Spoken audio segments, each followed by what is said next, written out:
Hello Commandos, welcome to Biomentors classes online.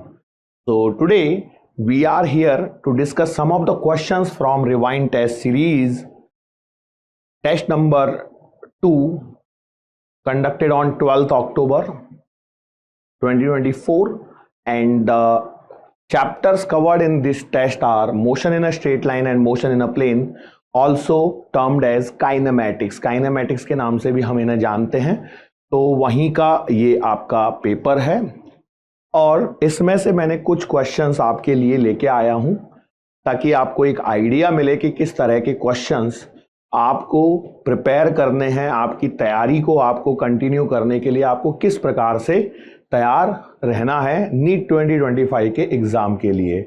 As you know that past year के paper से आपको trend समझ में आ रहा होगा कि अभी nowadays statement wise questions, assertion reason question, match the column question, इस तरह के क्वेश्चंस का ट्रेंड बढ़ा है और हर पेपर में लगभग 2 क्वेश्चन 3 क्वेश्चन तो आपको, मतलब हर सेगमेंट में मैं बात करूंगा सेक्शन में, जैसे फिजिक्स का सेक्शन है तो उसमें कुछ मैच द कॉलम के क्वेश्चन मिल रहे हैं, कुछ स्टेटमेंट वाले क्वेश्चंस हैं, कुछ असर्शन रीजन के क्वेश्चंस हैं, तो सबके लिए अपने को तैयार रहना है। ठीक है, तो इस टेस्ट में अगेन ये न्यू पैटर्न का टेस्ट रहा है जिसमें सिर्फ 2 ही चैप्टर कवर किए गए हैं, लेकिन उसके अलावा आपको बस ये ध्यान रखना है कि हमने भले ही 2 चैप्टर पर टेस्ट है लेकिन न्यू पैटर्न है, मतलब section A 35 question, section B 15 question, section A compulsory all question, section B 15 में से कोई भी 10 आपको सेलेक्ट करके सॉल्व करने थे। ठीक है, चलो तो हम बढ़ते हैं।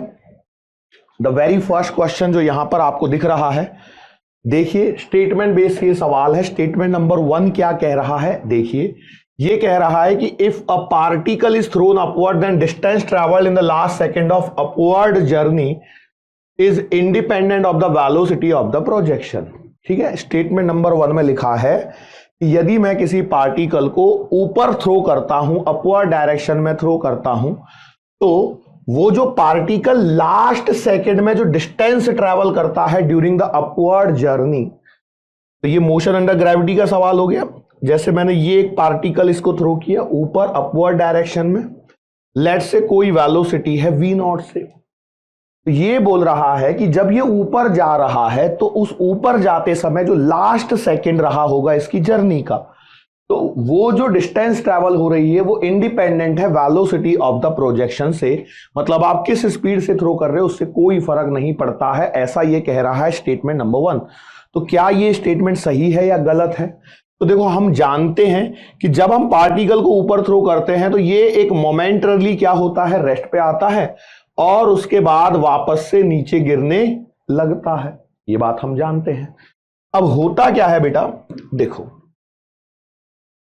जब ये यहां पहुंच जाता है तो इसके बाद ये रेस्ट पे आता है, और अपवर्ड मोशन और डाउनवर्ड मोशन में एक बात आपको पता होगी कि पार्टिकल सेम प्लेस पे सेम, जब वो सेम हाइट पे होता है तो उसकी स्पीड सेम होती है, ऊपर जाते समय मोशन डायरेक्शन अपवर्ड और नीचे आते समय डायरेक्शन डाउनवर्ड, बस इतना अंतर होता है।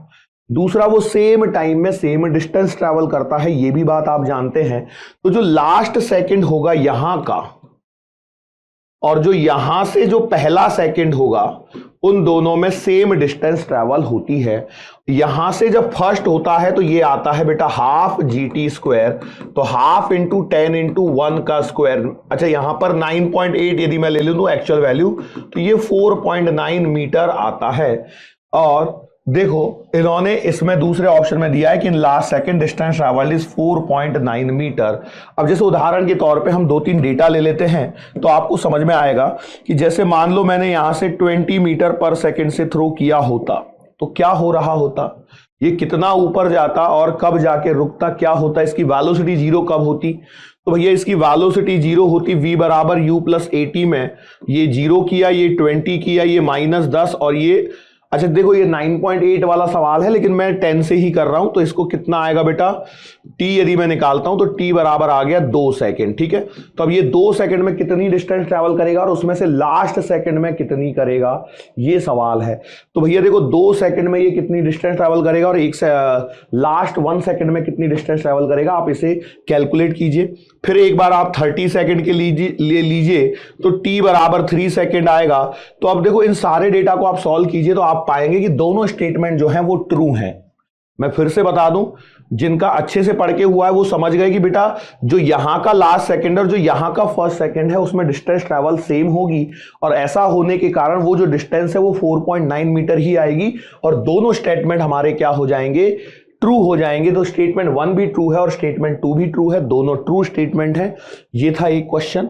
ऐसे ही आगे देखिए बेटा, ये एक सवाल और है। देखो देखो सवाल सिंपल होते हैं, बस हमारे कॉन्सेप्ट यदि अच्छे हैं ना तो हमें परेशानी नहीं होती। तो पहला स्टेटमेंट क्या बोला है, a lift is ascending with decreasing speed. एक लिफ्ट जो है असेंडिंग का मतलब वो ऊपर जा रही है, विद डिक्रीजिंग स्पीड। तो यह एक लिफ्ट है ऐसे हमारे पास में, ये जा तो ऊपर रही है, जा ऊपर रही है, लेकिन इसकी स्पीड क्या हो रही है, डिक्रीज कर रही है। इसकी स्पीड क्या हो रही है, डिक्रीज कर रही है। Means acceleration of lift is downward. तो इस लिफ्ट का एक्सेलरेशन डाउनवर्ड है। क्या ये वाली बात सही है या गलत है, पहले सोचो। अब देखो लिफ्ट ऊपर जा रही है, अब यदि ऊपर जाते समय कांस्टेंट स्पीड से ही जा रही होती तो मैं बोलता एक्सेलरेशन 0 है, और यदि उसकी स्पीड इंक्रीज हो रही होती तो मैं क्या बोल रहा होता कि एक्सेलरेशन अपवर्ड डायरेक्शन में ही है, बराबर है। और चूंकि इसकी स्पीड कम हो रही है, इसका मतलब डेफिनेटली एक्सेलरेशन क्या है, डाउनवर्ड डायरेक्शन में है। तो स्टेटमेंट नंबर 1 तो हमारा ट्रू हो गया, बराबर। तो आपके ये 2 ऑप्शन तो कट चुके हैं, 2 और 4। अब बचा है second statement, a body always moves in the direction of its acceleration. क्या ये स्टेटमेंट सही है, खुद से सोचना बेटा, क्या ये स्टेटमेंट सही है। अभी हमने देखा कि एक लिफ्ट ऊपर जा रही है और उसकी स्पीड कम हो रही है और एक्सेलरेशन नीचे है, तो यहीं से मुझे पता लग रहा है कि ये स्टेटमेंट क्या है, फॉल्स है। तो इसका मतलब पहला ट्रू है, सेकंड फॉल्स है। तो हमारे पास ऑप्शन कौन सा लगेगा, option number 3 will be the correct answer. मैं मिटा के कर देता हूं, स्टेटमेंट 1 ट्रू है और 2 फॉल्स है। तो देखो ये एक और सवाल हमने स्टेटमेंट बेस यहां पर देखा।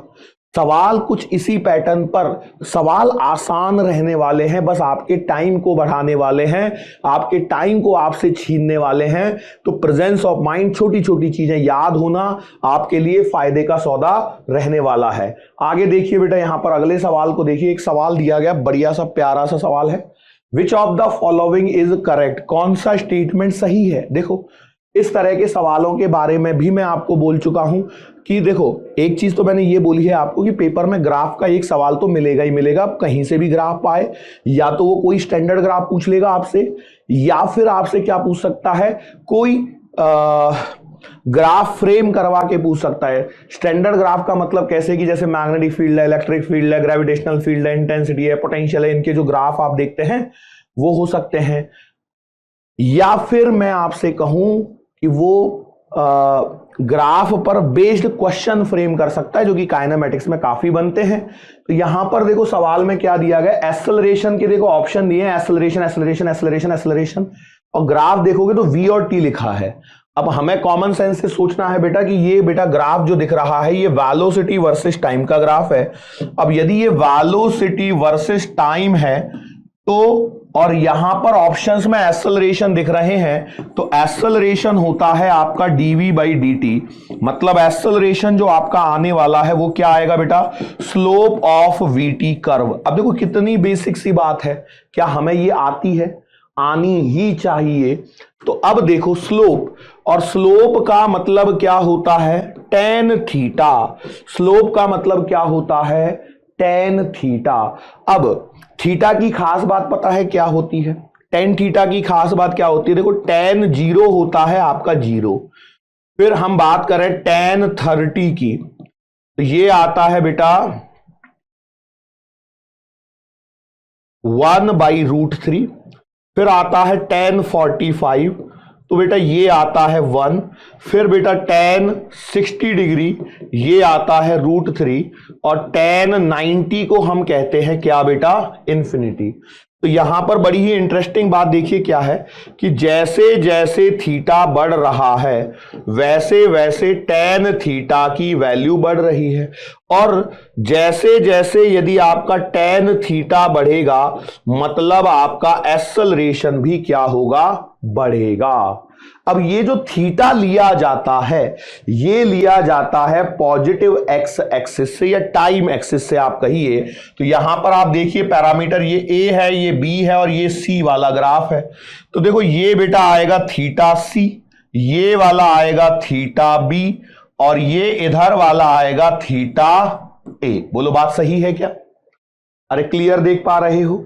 देख पा रहे हो तो बस क्लियर सी बात है कि बेटा theta A greater than theta B greater than theta C है, मतलब tan theta of A will be greater than tan theta of B will be greater than tan theta C.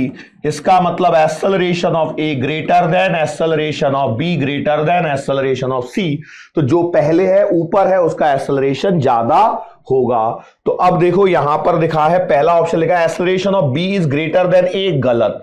C acceleration of C greater than B, तो ये भी गलत, क्योंकि बेटा यहां पर मुझे क्लियरली दिख रहा है acceleration of B is greater than C, acceleration of B greater than C, तो ये सही है, और acceleration of C greater than A तो ये गलत है। मतलब हम लगाएंगे ऑप्शन नंबर 3 को अपना करेक्ट ऑप्शन मानते हुए। देखो फिर से एक ग्राफ वाला सवाल मैंने आपको बताया और ये बिल्कुल बेसिक सवाल है, बिल्कुल बेसिक सवाल है। याद रखिए नीट का पेपर कोई हवा नहीं होता है, चीजें सिंपल ही होती हैं, बस उनके पूछने का तरीका थोड़ा सा बदल रहा होता है। 50 क्वेश्चन यदि आपको दिख रहे हैं तो उसमें से 30 क्वेश्चन तो वही होंगे जो स्ट्रेट फॉरवर्ड रहेंगे, पर कुछ क्वेश्चंस रहेंगे 20 क्वेश्चन जो मैंने एक्स्ट्रा बोले हैं बेटा, ये वो क्वेश्चंस हैं जहां पर मैच दी कॉलम आ गया, स्टेटमेंट आ गए, असर्शन रीजन आ गया, कुछ कॉन्सेप्चुअल सीधे क्वेश्चन आ गए, कुछ ग्राफ वाले क्वेश्चन आ गए। बाकी 30 तो न्यूमेरिकल ही रहने वाले हैं, जो फॉर्मूला में वैल्यू डालनी है और सॉल्व करना है। आप किसी भी साल के पेपर को उठा के देखिए, अप्रॉक्स रेशियो वही मिलेगा। अगला सवाल देखिए, यहां पर देखो क्या बढ़िया छोटा सा प्यारा सा सवाल आपके लिए दिया गया है। देखो मैं आपको याद रखिए किसी भी टेस्ट सीरीज का मकसद बच्चों को उनके एग्जाम ओरिएंटेड प्रिपरेशन के लिए रहता है, ना कि बच्चों को डराना। यदि कोई टेस्ट सीरीज आपको ऐसे मिलती है कि जहां पर ऐसे क्वेश्चंस आ रहे हैं जो आपने कभी जिंदगी में देखे ही नहीं हैं, तो यकीन मानिए फिर उसका कोई फायदा नहीं है। ठीक है, मेनली क्वेश्चंस वही रहेंगे जो आपने कॉन्सेप्ट पढ़े हैं उसी के इर्द गिर्द घूमता हुआ, कि बस थोड़ा सा घूमे और पहुंच गए, थोड़ा सा घूमे और पहुंच गए। जैसे अब देखो ये सवाल लिखिए क्या, a particle starts from rest, तो ऐसी चीजें तो हमने पढ़ी है। पार्टिकल स्टार्ट्स फ्रॉम रेस्ट का मतलब होता है initial velocity 0, experiences an acceleration of 10 metre per second square, मतलब एक्सेलरेशन आपको दिया गया है 10 metre per second square. Find ratio of its distance covered by it in 5 second to 5th second. तो आपको एक तो निकालना है एस, देखो एक तो निकालनी है डिस्टेंस इन 5 सेकेंड और एक निकालनी है डिस्टेंस इन 5th सेकेंड, और दोनों का रेशियो लेना है। अब जब मैं 5 सेकेंड की बात करूंगा तो ये आएगा बेटा ut प्लस का half AT square, that is 0 plus का हाफ, ए है आपका 10 और बेटा ये आएगा 5 का स्क्वायर मतलब 125। और जब मैं 5th सेकेंड बोलता हूं तो ये आता है बेटा u प्लस का a/2 और 2n माइनस का 1। बोलो क्लियर है? तो अब यहां पर देखो u तो आएगा 0, a आएगा 10/2 इंटू 2 इंटू 5 माइनस का 1, तो बेटा 2 इंटू ये आएगा 5, 5 टू 10 माइनस 1 तो ये आएगा 9, तो ये आ गया 45। तो अब जरा देखिए बेटा क्या आएगा, तो ये आएगा रेशियो जब मैं लूंगा दोनों का, ध्यान से समझना बेटा सवालों में कई बार ये गलतियां होती हैं। Ratio of distance covered in 5 second 2/5 second, मतलब ये न्यूमरेटर होना चाहिए और ये वाला बेटा डिनोमिनेटर होना चाहिए। तो आंसर आएगा 125/45। अब देखो क्या मैं 5 से कैंसिल आउट कर सकता हूं? बिल्कुल। तो 5 दूनी 10, ये आएगा 25 और ये आएगा 5 9 45। So your answer is 25/9। सो देखिए बेटा 25/9 इज इन ऑप्शन 1 और साथ में 9/25 भी दिया है, साथ में 9/25 भी दिया है आपको गुमराह करने के लिए कि आप गलती कर बैठे। खैर, अब देखो ये सवाल देखो कहां से है। क्या ये प्रोजेक्टाइल मोशन का सवाल है? Read the question. A particle is thrown from the ground at different angles 44 degree, 48 degree, 50 degree and 55 degree with their ranges R1, R2, R3, R4 respectively, then which of the following is correct. अब देखो क्या होता है ना, कई बार हमें छोटी सी चीजों को थोड़ा सा आगे जाके सोचना होता है। मतलब कैसे सोचना होता है? Everybody knows that the at 45 degree range is highest, range is highest at 45 degree. लेकिन एक बात और आपको पता होनी चाहिए, दूसरा पॉइंट जो आपको पता होना चाहिए वो क्या है? जो एंगल 45 के जितने नजदीक होगा उतनी रेंज ज्यादा होगी। तो 45 के तुरंत बाद में आता है 44 और इधर 46, इधर आता है 43, इधर आता है 47, इधर आता है 42, इधर आता है 49, इधर आता है 41, सॉरी यहां पे 48, यहां आएगा 49, यहां आएगा 40 और यहां आएगा 50। बोलो सही बात है? तो अब देखो डिफरेंस आप देख लो बेटा कि जितना डिफरेंस कम होगा उतनी रेंज ज्यादा होगी। 45 माइनस थीटा 45 प्लस थीटा बराबर है, यस और नो? गैलीलियो का स्टेटमेंट आपने पढ़ा होगा एनसीईआरटी में, तो उसी पर बेस्ड है ये सवाल, बस हमने थोड़ा सा इसको ट्विस्ट करके दिया। तो भैया 45 के जितने ज्यादा नजदीक उतनी रेंज ज्यादा, तो 45 तो है ही नहीं। अब देखो एक एंगल दिया है 44, फिर 48, फिर 50 और फिर 55। तो यार 55 तो बहुत दूर चला जाएगा यहां पर, तो 55 में तो रेंज सबसे कम होगी। 44 है यहां पर, तो अब देखो मैंने बोला 44 ये है 1 नंबर पे आएगा। 48 है क्या? तो 48 देखो यहां दिख रहा है तो ये 2 नंबर पे आएगा। 50 इसके नीचे है तो ये 3 नंबर पे, और 50 यहां पर है तो 4 नंबर पे आएगा। अब उनके रेंज का नाम देखो क्या, अच्छा ये भी R1, R2, R3 और R4 ही दिया है, तो R1, R2, R3, R4, तो भैया क्लियर है कि R1 greater than R2 greater than R3 greater than R4 ही होगा। हो सकता है कोई बच्चा इसको उल्टा कराए, मतलब वो सोचे कि भैया एंगल बढ़ा तो रेंज बढ़ी। गलतियां कहां हो सकती हैं कोई नहीं जानता। हो सकता है आपका कोई स्टूडेंट सोचे कि भैया एंगल बढ़ा तो रेंज बढ़ी, लेकिन ऐसा होता नहीं है। Angle closer to 45 produces maximum range. आगे बढ़ते हैं बेटा, अगला सवाल देखिए यहां पर। Equation of trajectory of an oblique projectile is given as y equal to √3x minus gx²/2। The angle of projection, देखो इक्वेशन ऑफ ट्रेजेक्टरी पर बेस सवाल आ सकते हैं। तो अब देखो इसको क्या करते हैं, इसको हम लोग सवाल को सॉल्व करते समय हमेशा कंपेयर करते हैं स्टैंडर्ड इक्वेशन से। बोलो सही बात है क्या? अब देखो सवाल आसान हो गया। tan थीटा यहां पर क्या है? √3, तो tan थीटा बराबर आएगा √3, थीटा बराबर आएगा 60 डिग्री। सवाल आपका सॉल्व हो चुका है। Option number 3 is the correct answer. बिल्कुल चीजें देखो, एक बात समझो, पेपर हाई फंडू लेवल का नहीं होता है। पेपर बिल्कुल वही होता है जो आपने पढ़ा हुआ है, उसी के इर्द गिर्द में घूमता है। बस थोड़ा सा आपको प्रिपेयर रहना, तैयार रहना है कि आप सही करके आओगे, चिंता ना करें। आगे देखिए एक और सवाल देखो, फिर से मैच दी कॉलम का एक सवाल आपके सामने आ रहा है। इस क्वेश्चन को देखिए बेटा, पहले क्वेश्चन को रीड कीजिए क्या है।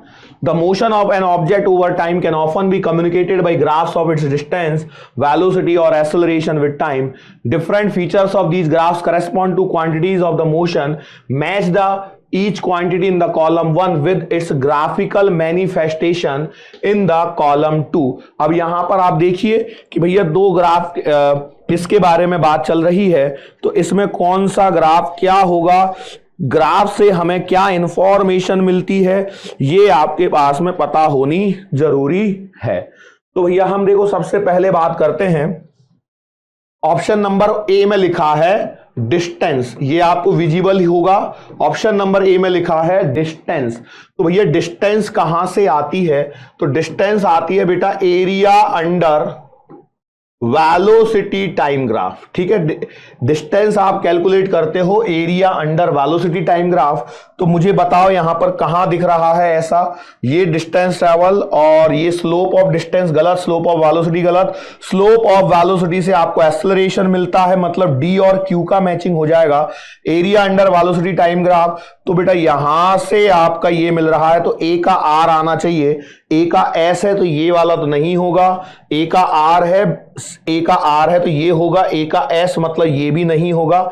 चलो कोई नहीं, हम आगे बढ़ के देखते हैं। एक और मेरे पास ऑप्शन निकला हुआ है, डी का क्यू, तो डी का क्यू यहां, डी का पी यहां, डी का क्यू यहां, मतलब ये वाला ऑप्शन सही है। ये डी का पी है तो ये गलत हो गया। देखो मैच दी कॉलम के सवाल इतनी जल्दी सॉल्व हो जाते हैं। खैर हम आगे बढ़ के देखो, मैं और आपको बताता हूं चेंज इन वेलोसिटी क्या आती है। तो डेल्टा वी बराबर आता है integration A dot D T, मतलब area under acceleration time graph. तो भैया आप देख सकते हैं चेंज इन वेलोसिटी बेटा area under acceleration time graph, और वेलोसिटी क्या होती है तो slope of distance and time graph. तो सी का पी आएगा, तो सी का पी आएगा, डी का क्यू आएगा, बी का एस आएगा। देखो ऑप्शन नंबर बी में सारी चीजें मैच कर रही हैं। क्लियर, आगे बढ़ता हूं मैं। अगला क्वेश्चन देखिए यहां पर, देखो बड़ा ही छोटा सा प्यारा सा सवाल यहां पर आपके सामने दिख रहा होगा। देखो क्या सवाल है, रीड द क्वेश्चन। बिल्कुल देखो सवाल बहुत रॉकेट साइंस नहीं होते हैं। अ particle is moving in a straight line along x axis, एक पार्टिकल है जो अलोंग द एक्स एक्सिस चल रहा है। In different time intervals it's initial and final position is mention below, मतलब कुछ टाइम इंटरवल जब चल रहे थे तो उन्होंने क्या किया, इसकी इनिशियल और फाइनल पोजीशन को नीचे मेंशन कर दिया। कैसे, देखो P में ये इनिशियल है, ये फाइनल है, Q में -2 इनिशियल है, ये फाइनल है, R में 2 इनिशियल है, -5 फाइनल है, S में -2 इनिशियल है, -5 फाइनल है। विच of the following pair gives negative displacement. तो भैया देखो पोजीशन दे रखी है, डिस्प्लेसमेंट पूछा है, तो डिस्प्लेसमेंट होती है आपकी क्या, फाइनल पोजीशन माइनस का इनिशियल पोजीशन। बोलो क्या यही होता है आपका डिस्प्लेसमेंट? डिस्प्लेसमेंट होता है final position minus initial position. तो अब मैं देखो P में करके देखूं तो P में क्या आएगा बेटा, 5 - 2, तो ये आया प्लस का 3। चलो Q में करके देखो तो 5 - -2, तो बेटा ये आ गया प्लस का 7। अच्छा R में करके देखो बेटा, ये +7 कैसे आया, समझ में आया ना। देखो ये माइनस माइनस हो जाएगा बेटा प्लस का, तो ये आएगा 7। R में देखो बेटा -5 - 2, तो ये आएगा -7। और S में देखो क्या आएगा, -2 -5, तो ये आएगा -2 प्लस का 5 मतलब प्लस का 3। देखो ये माइनस माइनस प्लस हो गया तो ये 5 आ गया, ये -2 ये प्लस है तो 5। तो अब यहां पर देख के बताओ नेगेटिव डिस्प्लेसमेंट क्या मुझे सिर्फ और सिर्फ यहां मिल रहा है R में, यस और नो, और तो कोई ऑप्शन नहीं है ना जिसमें मुझे नेगेटिव डिस्प्लेसमेंट मिल रहा है, नहीं। और R का अकेला ऑप्शन तो यहां पर है ही नहीं। ऐसा कैसे हो सकता है, कुछ तो गड़बड़ी है।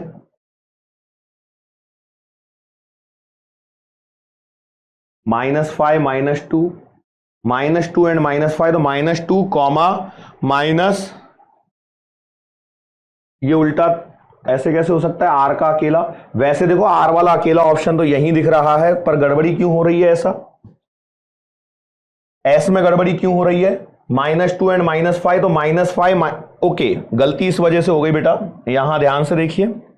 -5 माइनस -2 बराबर -5 प्लस का 2, तो ये आ गया -3। तो ओके ये भी नेगेटिव है। हालांकि देखो ये गलती होने के बावजूद भी R में आपको नेगेटिव दिखा, तो आपको एकमात्र ऑप्शन था जिसमें R नेगेटिव था। अब देखो ये सिंपल सवाल था, बहुत ही आसान, बहुत ही इजी क्वेश्चन है ये, पर what I am suggesting you कि टाइप पैटर्न को आइडेंटिफाई करो। सवाल उन्हीं में से, अब क्या आपको डिस्प्लेसमेंट का मीनिंग नहीं पता, final position minus initial position. अब इसको क्वेश्चन के फ्रेम में, नया क्वेश्चन फ्रेम करने के लिए इसका इस्तेमाल किया गया। बोलो क्लियर। चलो आगे बढ़ते हैं, एक सवाल और है, देखो ये एवरेज स्पीड का सवाल है। A vehicle travels half the distance with speed v and the remaining distance with speed 2v, it's average speed is. तो भैया देखो half the distance with speed v and remaining distance, तो देखो इसमें कौन सा फॉर्मूला लगता है, याद आ रहा है क्या? वी एवरेज का कौन सा फॉर्मूला लगता है? 2v1v2 अपॉन v1 प्लस का v2। ठीक है, तो ये आएगा 2 into v into 2v upon v plus का 2v। तो देखो ये आएगा 4v स्क्वायर अपॉन 3v, तो बेटा ये आएगा 4v/3। ठीक है, तो 4v/3 is given in option number 2। Average speed के सवाल बहुत बार एग्जाम में पूछे जा चुके हैं। अगेन ये बहुत ही फेवरेट टॉपिक है एग्जामिनर का, हो सकता है आपको इस पर फिर से कोई सवाल यहां पर एग्जामिनर पूछ ले। देखो ये एक सवाल देखो, अब देखो इस तरह का भी सवाल है। मैंने तो सिर्फ कुछ 10-11 सवाल लिए हैं टेस्ट सीरीज में से, असर्शन रीजन का मैंने यहां पर आपको नहीं दिखाया है। टेस्ट सीरीज आप ज्वाइन करते हो तो उसमें आपको देखने को मिलेंगे कि असर्शन रीजन के भी क्वेश्चंस आपको दिए गए हैं। अलग अलग वैरायटी, जो पॉसिबल वैरायटी है उन सब के क्वेश्चंस को उसमें डाला गया है। And this test series is going to be very beneficial for the candidate who are seriously preparing for their NEET exam. होता क्या है ना, देश में 25 लाख बच्चों ने फॉर्म भरा, लेकिन उसमें से सीरियस कितने हैं? शुरुआत के 2.5 लाख। हकीकत यह है बेटा, 25 लाख बच्चे एनरोल किए, इसमें से 2.5 लाख हैं सीरियस कैंडिडेट।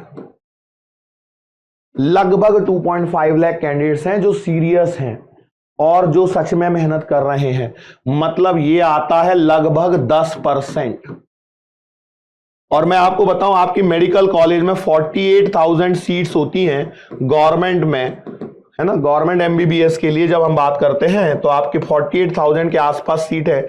लेकिन मैं इस रेशियो को मान लो थोड़ा सा और कम कर देता हूं, क्योंकि क्या होता है ना, एक 25,000 के ऊपर जब रैंक जाने लगती है, मतलब मैं इसको 25,000 के आसपास मेरी कंसीडर करूं कि अच्छा अ गुड गवर्नमेंट कॉलेज, क्योंकि क्या होता है ना, बहुत सारी नई सीटें ओपन हुई हैं, तो गुड गवर्नमेंट एमबीबीएस मतलब जहां पर आपका दिल ना रूठे, यार मुझे ये जाना था लेकिन मुझे मजबूरी में ये लेना पड़ रहा है, तो इसी साल खुला है, इसको तो 1 साल हुआ, इसका तो बैच भी पास आउट नहीं हुआ है। तो ये रेशियो भी आप देखो, 25,000 करो तो ये इसका कितना आएगा? 10%। मतलब आप समझ पा रहे हो कि एक्चुअल में तो 1% ही है लगभग एनरोल किए गए स्टूडेंट का सक्सेस रेशियो का format.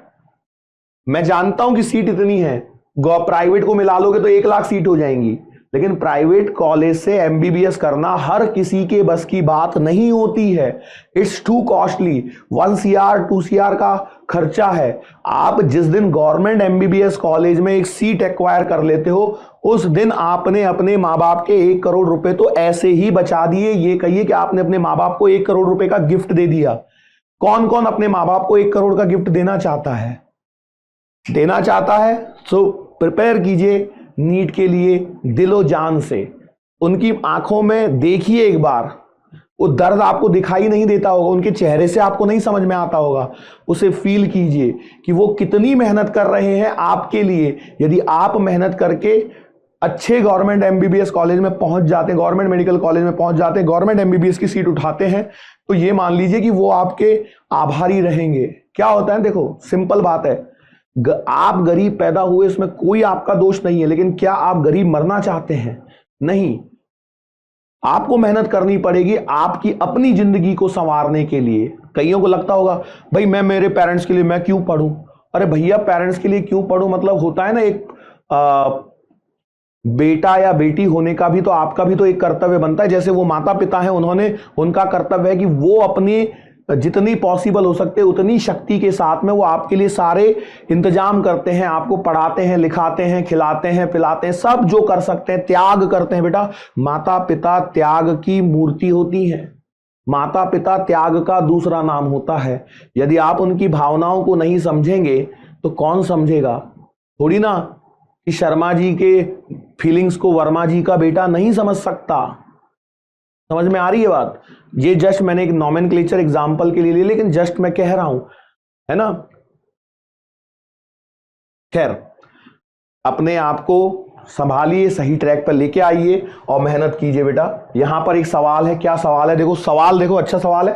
A particle is throne such that it's time of flight is 10 second. आपको दिया गया है बेटा टाइम ऑफ फ्लाइट, जिसे हम कैपिटल टी से रिप्रेजेंट करते हैं, और हॉरिजॉन्टल रेंज दे रखी है 500 मीटर, और यहां पर देखो चार चीजें बोली, H max, you, theta, velocity at highest point, क्या क्या है इसको आप चेक करना है। तो अब आप देखो क्या हो रहा है ना, आपको है ना कौन सा ऑप्शन क्रूशियल है। देखो पहला, दूसरा, तीसरा, दूसरा, तीसरा, चौथा, पहला, दूसरा, चौथा। यदि मैं थर्ड ऑप्शन को सही मान लूं तो ये दो आ जाएंगे, तो ये गलत हो जाएगा। फिर मैं निकालने जाऊंगा वन को तो भी मेरा काम हो जाएगा। और आप कुछ नहीं कर सकते तो देखो, आप तो ऐसे देखो, टाइम ऑफ फ्लाइट का फॉर्मूला होता है 2uy अपॉन g बराबर है 10। तो इसका मतलब ये हो जाएगा 2 इंटू uy अपॉन 10 बराबर 10। तो यहां से देखिए बेटा uy आएगा 50 मीटर पर सेकेंड। ui का मतलब क्या है, वर्टिकल कंपोनेंट। प्रोजेक्टाइल मोशन में दो कंपोनेंट और पता है ना। अच्छा, रेंज के फॉर्मूले को आप कैसे लिखते हो, रेंज को लिखते हैं 2ux uy अपॉन g। तो यहां से आप देखिए रेंज है आपके पास में 500, ये दो, ये ux, और बेटा ui कितना आ रहा है 50 अपॉन 10। जरा सॉल्व कीजिए बेटा, क्या आएगा 50 से, तो ये 50 कटेगा, 2 से काटोगे 5, 10, तो ux भी आपको मिल रहा है 50, ux 50, uy 50, ये 50, ये 50। तो मैं आपको बता दूं u कितना आएगा, ये u आएगा बेटा कितना, अंडर द रूट ऑफ 50 का स्क्वायर प्लस 50 का स्क्वायर, मतलब आएगा 50√2। और ये वाला एंगल आएगा 45 डिग्री, क्योंकि ये वाला और ये वाला कंपोनेंट बराबर है। तो बेटा 45 डिग्री, देखो थीटा बराबर 45 ये सही है, u बराबर 50√2 ये भी सही है, मतलब दूसरा भी ऑप्शन सही है, तीसरा भी सही है। तो देखो ये तो मैं नहीं लगाऊंगा, दूसरा तीसरा इसमें भी आ रहा है और इसमें भी आ रहा है। यदि मेरा चौथा सही हो जाए तो भी काम हो जाए। तो भैया देखो वेलोसिटी एट हाईएस्ट पॉइंट, तो भैया देखो वेलोसिटी एट हाईएस्ट पॉइंट पर क्या होती है, u cos थीटा ही होती है, हॉरिजॉन्टल कंपोनेंट, मतलब ये वाला भी सही है, तो चौथा भी सही है, मतलब ऑल ऑप्शंस आर करेक्ट। आप चाहें तो h मैक्सिमम निकाल सकते हैं बेटा। h मैक्सिमम कितना आएगा, uy square upon 2g, uy आपको दिया है 50 इंटू 50 और 2 इंटू 10, इसे सॉल्व कीजिए बेटा, कितना आ रहा है जरा देखिए, 0 से 0 काट लीजिए, 2 से काटोगे 25, 25 पंजे 125 मीटर। तो यहां पर आप देख रहे हैं ये भी ऑप्शन सही है, ये भी सही है, ये भी सही है, ये भी सही है, मतलब आपका सही आंसर आएगा ऑल ऑप्शंस आर करेक्ट। तो अब देखो ये टाइम कंज्यूमिंग सवाल हुआ है, तो आसान, लेकिन ये क्या कर रहा है, आपके टाइम को उड़ा ले जा रहा है, और उसी की आपको सख्त आवश्यकता होती है एग्जाम में। 3 घंटे 20 मिनट के ड्यूरेशन में, 200 मिनट के ड्यूरेशन में 200 क्वेश्चंस आपको करने हैं, पढ़ने हैं, सॉल्व करने हैं।